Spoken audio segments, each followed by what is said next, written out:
આજે બે શબ્દ તમારા જીવમાંથી કાઢી નાખજો. હું જાણું છું, એક શબ્દ કાઢી નાખજો. આવડે છે, આ તો ખબર છે, એમાં શું? બે શબ્દ કાઢી નાખજો.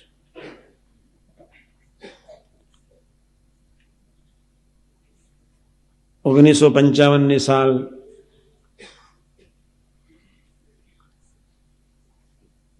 જસભાઈ ઝારોડાવાળાને સાધુ બનાવવાના હતા.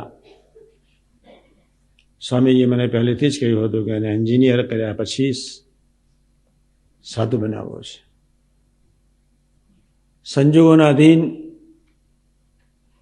માર્ક્સ ખૂબ ઓછા આવ્યા, એટલે ગુજરાતમાં કોઈ જગ્યાએ નંબર ખાધો નહીં.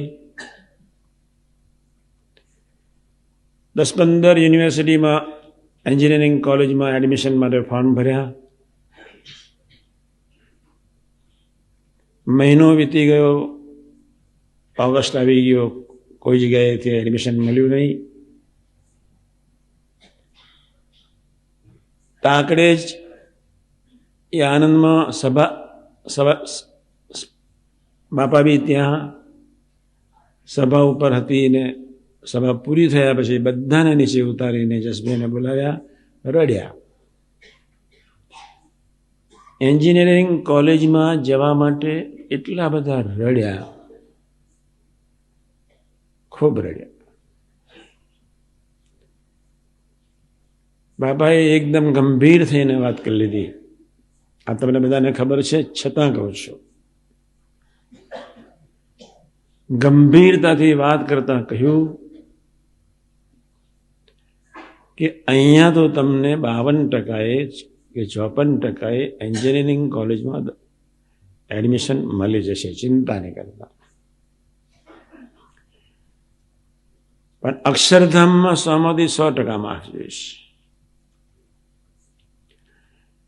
હજુ એ લટકું યાદ છે. અને પછી ધીમે રહીને કહ્યું કે એમાં આટલું કિંચિત માર્ક્સ ઓછા નહીં ચાલે.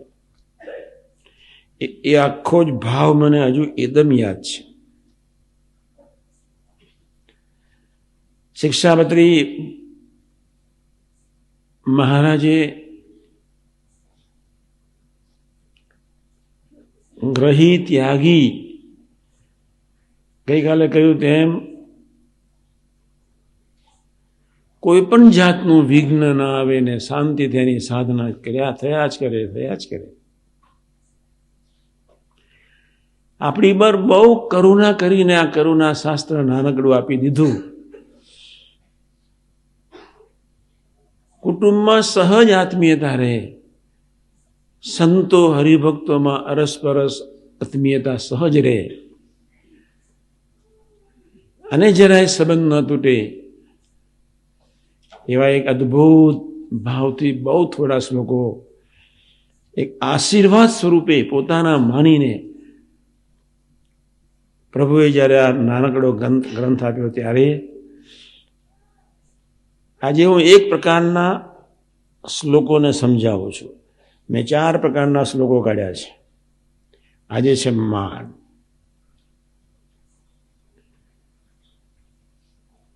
તમને બધાને જ ખબર છે, સર્વે રોગોનું મૂળ પાપ છે માન. સર્વે રોગોનું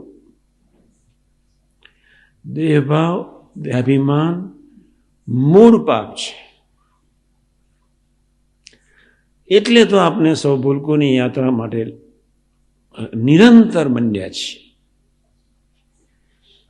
બાપા ભૂલકો તો આપણે ક્યાં નહીં, બસ એ સાથે એ ભાવથી આજે મંડ્યા છે. વ્યવહારિક રીતે સંસારમાં અથડામણ ન થાય. બધાના દિમાગ સરખા ના હોય, બધાની સમજણ સરખી ન હોય, બધાની ગુરુ ભક્તિ સરખી ન હોય, બધાની નિષ્ઠા સરખી ન હોય, બધાને રાજી કરવાની ભાવનાના પર્સન્ટેજ સરખા ન હોય, બધાને વાતને સમજવા માટેની તાકાત સરખી ન હોય. દરેક વ્યક્તિ એક યા બીજી રીતે પોતાના લેવલથી વિચારીને બીજાને માપીને પત્ર દી નાખે છે. ધન્ય હો શાસ્ત્રી મહારાજ ને ધન્ય હો યોગી મહારાજનું અદ્ભુત જીવન. અને ધન્ય હો કાકાજી પપ્પાજીને કેવળ સંબંધે ઉઠાવ લીધો મહિમાથી. કોઈ પણ વ્યક્તિ જો સંબંધ નહીં જુએ તો ક્યારેય એનો સંબંધ ભગવાન સાથે દ્રઢ નહીં થાય. વ્યક્તિને પોતાની માનીનતાથી, સમજણથી, સત્યથી, સાત્વિકતાથી કોઈને જોવાનો અધિકાર નથી. પોતે જ રોગી છે, બીજાના રોગને જોવાનો એને ક્યાંથી અધિકાર છે? પોતે ભજન કરી શકતો નથી ને બીજાની પાસે શું અપેક્ષા રાખી? પોતાને જ નિર્દોષ બુદ્ધિ નથી અને ખોટી પ્રીતિના ઓછાળ સાથે અચંડોએ ઓળીને બીજાની પાસે નિર્દોષ બુદ્ધિની અપેક્ષા રાખે. કેટલું ભયંકર પાપ હશે. એટલે આજે મેં 5-6 શ્લોક એક પ્રકારના કાઢ્યા છે. તમને ખબર છે એટલે બહુ સમજાવવા માટે પ્રયત્ન નહીં કરું, પણ આપણે બધા સંકલ્પ કરીએ. આપણે તો હા ગડથલ કરવાનો છે, પ્રાર્થના નહીં. હા ગડથલ ગમે તેવો છું, હું તમારો જ છું. તમારો જ છું એટલે તમારા ભક્તોનો જ છું. તમે ભક્તોના દાસ થઈને વર્ત્યા તો હું બી દાસ થઈને વર્તીશ. તમે ભક્તોનું કશું જ જોયું નહીં તો મારાથી પણ ન જ જોવાય. આટલો જો હા ગડથલ, આટલી જ હા ગડથલ જો કરતા ભક્તો આગળ આવડી જાય તો આને સમજાવવાની જરૂર નથી. કમનસીબ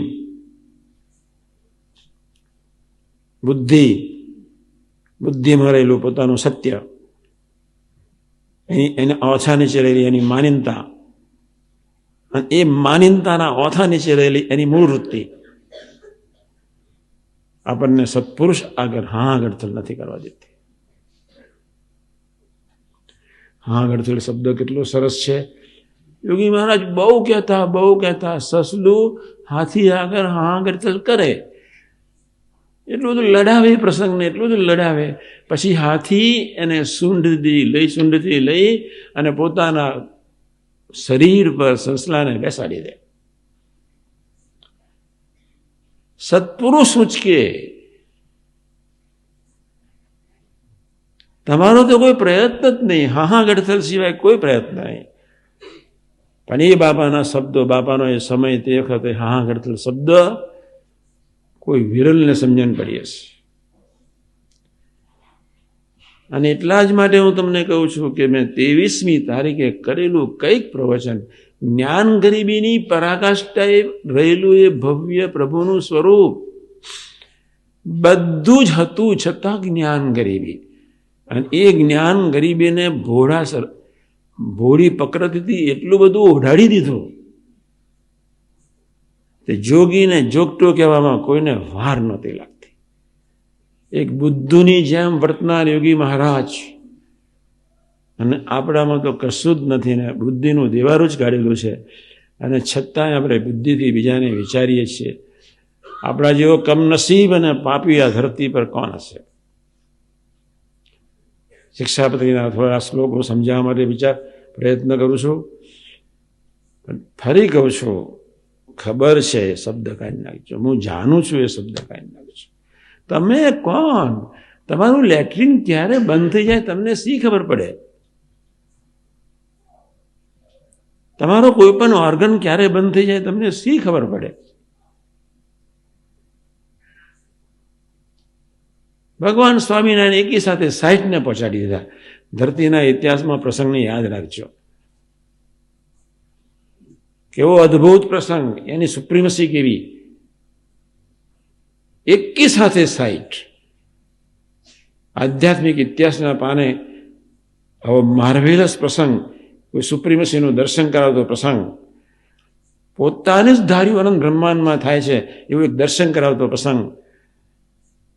એક ગોડું કાઢ્યું, મોકલ્યો. બીજો આગો પાછો એને મોકલ્યો. વારા ફરતી અગ્નિ સંસ્કારની વિધિ થતી જ રહે, અહીંથી મોકલતા ગયા. એની કેટલી સુપ્રીમસી! બાપ રે બાપ! અને એ જુનાગઢ મંદિરમાં હજુ બી એ વરી છે. આપણે વરીનું દરરોજ ધ્યાન કરવા જેવું છે. જ્યાં સુધી ભૂલકોની યાત્રા એકધારી સ્થિરતાથી 24 કલાકની હરેક સેકન્ડ ન થાય ત્યાં સુધી વરીને સંભાળજો. તમારો બાપ કોઈનો થયો નથી ને થશે નહીં. મારી શિક્ષાપત્રી પ્રમાણે વર્ષે